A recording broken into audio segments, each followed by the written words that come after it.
ஆலயா cotton வேட்டிகள் ஷர்ட்டுகள் wedding celebration. மயிலாடுதுறையில் மனவளர்ச்சி குன்றியோர் மற்றும் பெற்றோரால் கைவிடப்பட்ட குழந்தைகளை பராமரித்து வரும் அன்பகம் காப்பகத்தில் உள்ள குழந்தைகளுக்கு வெளிநாட்டினர் உணவு பரிமாறி ஆடிப்பாடி மகிழ்வித்தனர்.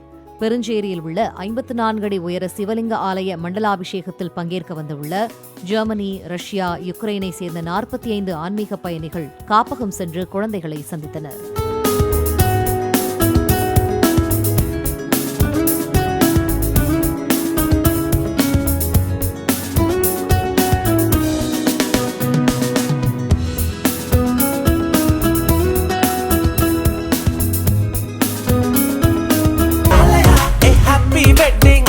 ஆலயா காட்டன் வேட்டிகள் ஷர்ட்டுகள் வெட்டிங் செலிப்ரேஷன். பிளே ஸ்டோர் மற்றும் ஆப் ஸ்டோரில் இருந்து பாலிமர் செயலியை QR கோடு மூலம் பதிவிறக்கம் செய்யுங்கள். செய்திகளை உடனுக்குடன் பெறுங்கள்.